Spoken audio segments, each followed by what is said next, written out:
All right, everyone. So today we're going to talk about how we apply a discount rate in commercial real estate. Let's get started. So the agenda for today is going to be short.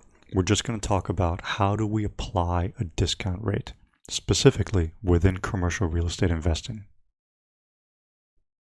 So whenever we talk about the topic of discount rates, I tend to kind of start off with the question, like, what is the discount rate to begin with and why are we even using it?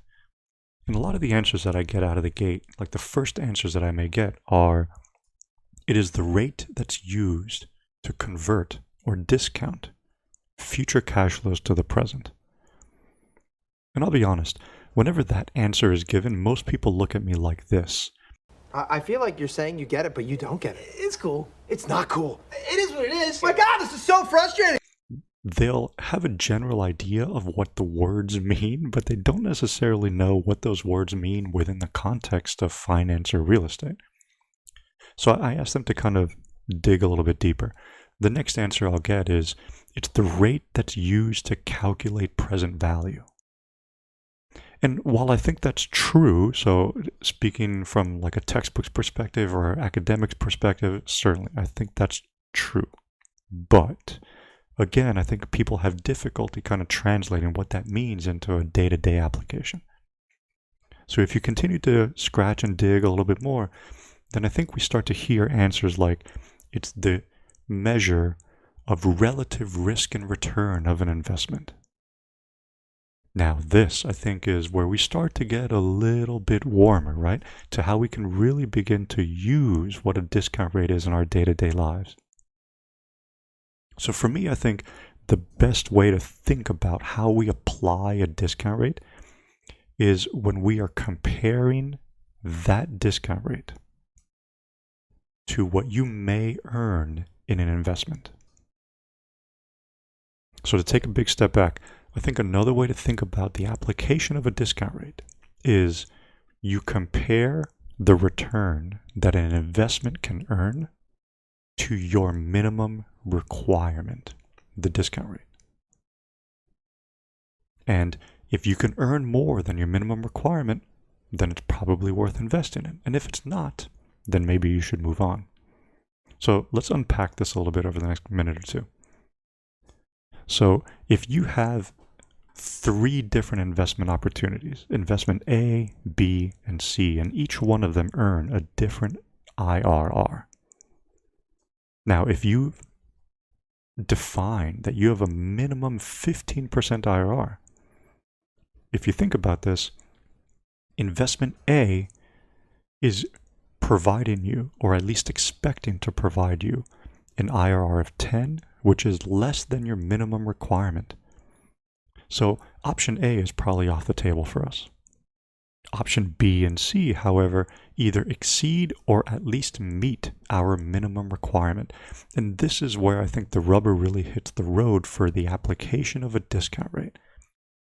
You pick the discount rate, and then you compare it to all of your investment opportunities. And those opportunities that deliver an IRR that exceeds your minimum requirement, then they're probably worth considering. So just to kind of put this into context, like let's say you wake up today, you're having an amazing day, you're optimistic about the future. Maybe you perceive there to be less risk. Maybe there's a decline in interest rates, or maybe you have a lower cost of capital. You feel good generally about tomorrow. And based on that optimism, you've chosen a 15% minimum requirement, or minimum required rate of return, a discount rate of 15%. Now, let's say tomorrow you wake up and you're having a bad day. You are pessimistic about the future. Maybe cost of capital increases. Maybe your perceived risk increases. This has been the worst, most backwards day of my life. So what do? As a result, you're probably going to increase your minimum requirement. If you think there's more risk, if you think there's more downside, if you think that there's less opportunity, you're likely going to increase your minimum requirement. That should make sense, because if you're going to take on more risk, you should get paid for it. You should be compensated for taking on more risk. Now, the best way to get compensated for it is by only accepting those opportunities that provide a higher rate of return. So you increase that benchmark, you increase that minimum threshold to accept opportunities, you increase your discount rate. So in general, the lower the discount rate, the less you discount future cash flows. The less you discount something, the higher the value is today, the greater the present value today. So the less you discount. So I'm not going to discount all the future cash flows by as much. That means the value today is greater. Now, if that concept feels a little uncomfortable, think about this in like retail consumption. If I walk into a store and the item that I'm purchasing is 50% off, that's a big discount. I pay less today. Now, if I walk into the store and it's a 10% discount, I'm not discounting by as much. The price or the value is higher today. So again, in general, high discount rate means low present value, and the inverse is true. Low discount rate means high present value.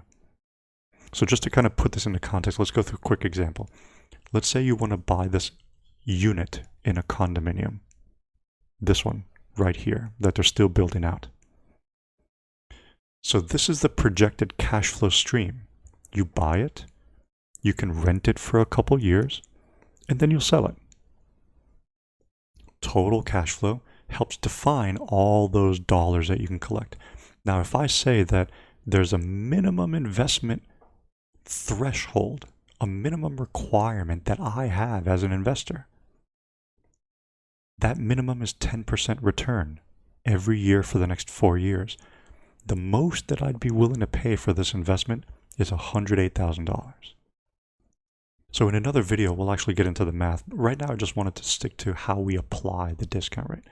So the most that I am willing to pay is $108,000 because I have a discount rate of 10. Now, as you can imagine, if I increase my discount rate, I'm not willing to pay as much. I am discounting the future more. So the value today is lower. So if I think maybe there's more risk in operating the property, or maybe if I think that it's unlikely that I can sell the property for what I want, there's more risk, I discount more, I pay less for it today. And of course, again, the inverse or opposite is true. If I'm very optimistic about the future, if I'm very confident about my abilities to operate or sell the property and actually collect the cash flows in the way that I projected them, maybe my discount rate isn't as high and I'm willing to stretch and pay a little bit more on price. So again, as a point of comparison, if I have a low discount rate, I'm willing to pay more than if I have a high discount rate. These are the contexts in which we apply discount rate. We'll say, how does it relate to IRR and what impact does it have on price? So again, just to recap, the way that we tend to apply discount rate is by saying, let's look at what my requirement is, my discount rate, and compare it to my IRR. That's one application. The next application is to say, let's take the discount rate and use it to help estimate price or value today so that I can determine the most that I'm willing to pay for an investment. All right, everyone. That does it for how we apply the discount rate in commercial real estate. I'll see you in the next one. Thanks.